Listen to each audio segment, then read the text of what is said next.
வணக்கம் மக்களே. இன்றைக்கி நம்ம இந்த வீடியோவில் அக்ஷய திருதி நாள் அன்னைக்கு எதை செய்யணும் எதை செய்யக்கூடாதுங்கிறத பற்றி ரொம்ப விரிவாக பார்க்கலாம் வாங்க. அக்ஷய திருதின்னு சொன்னாலே நம்மளுக்கு தங்கம் தான் நினைவுக்கு வரும். ஆனால் நகைக்கடலில் கூட கூட்டம் அலைமோதும். இதுக்கு என்ன காரணம்னா அந்த நாளில் என்ன செய்யணும் எதை செய்யக்கூடாது, தங்கம் வாங்க உகந்த நேரம் தானா இதை பற்றி விலாவரியாக பார்க்கலாம் வாங்க. அக்ஷய திருதி நாள் அன்னைக்கு தங்கம் வாங்குறது நம்மளோட வாழ்க்கையில் செழிப்பையும் செல்வத்தையும் தரும்னு ஒரு ஐதீகம் இருக்குது. அக்ஷய திருதினாலே வளர்க அப்படின்ற ஒரு பொருள் இருக்கும். இந்த நாளில் செய்கிற எல்லா செயலுமே மென்மேலும் வளருங்கிறது ஒரு நம்பிக்கையாகவே அன்னைக்கிருந்து இன்னைக்கு வரையும் கடைபிடிக்கப்பட்டு வருது. அக்ஷய திருதி நாள் அன்னைக்கு நம்ம வாங்குகிற பொருட்கள் மென்மேலும் வளரும்.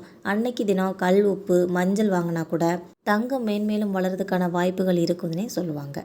சித்திரை மாதத்தோட சுக்லபட்சம் 14வது நாளில் இந்த அக்ஷய திருதி கொண்டாடப்படுது. அக்ஷயம் நாளே அதில் அல்ல குறையாத அப்படிங்கிற இன்னொரு பொருளும் இருக்குது. 15 திதிகளில் 3ஆவதாக வர திதி தான் திருதியை அப்படின்னு சொல்லுவாங்க. அதாவது அக்ஷய திருதியை.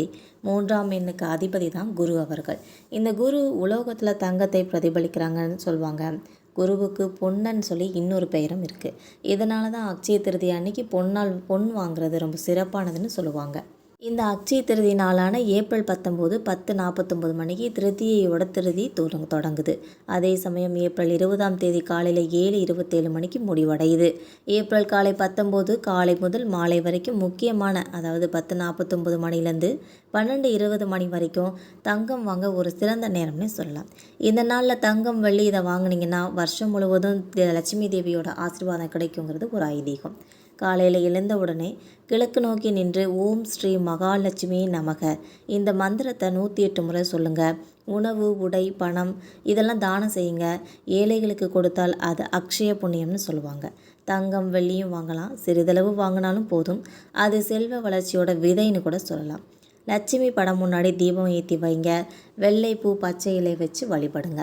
வீடு கட்டுதல், புதிய வியாபாரம், முதலீடு செய்கிறது, இதுக்கெல்லாம் இந்த நாள் ரொம்பவே உகந்த நாள்னு சொல்லலாம். இந்த நாளில் தொடங்குறது பொதுவாகவே நிலச்சி வளரும். அதோட இந்த நாளில் செய்யக்கூடாத ஒன்றும் சண்டை போடாதீங்க, கோபம் வேண்டாம், யாரையும் காயப்படுத்தாதீங்க. ஏன்னா அந்த சின்ன தப்பு கூட திரும்ப திரும்ப அக்ஷயமாகி நமக்கு நிறைய வரும்னு சொல்லுவாங்க. தொடங்கி இதெல்லாம் நின்று போகாமல் இருக்கும். இந்த வீடியோ உங்களுக்கு பயனுள்ளதாக இருந்தால் மறக்காமல் நம்ம சேனலை சப்ஸ்கிரைப் பண்ணிக்கோங்க. பெல் ஐக்கனை கிளிக் பண்ணி வச்சுக்கோங்க. அப்போ தான் நம்ம போகிற ரெகுலர் வீடியோக்கள் உடனுக்குடன் நோட்டிஃபிகேஷனாக வந்து சேரும். தேங்க்யூ.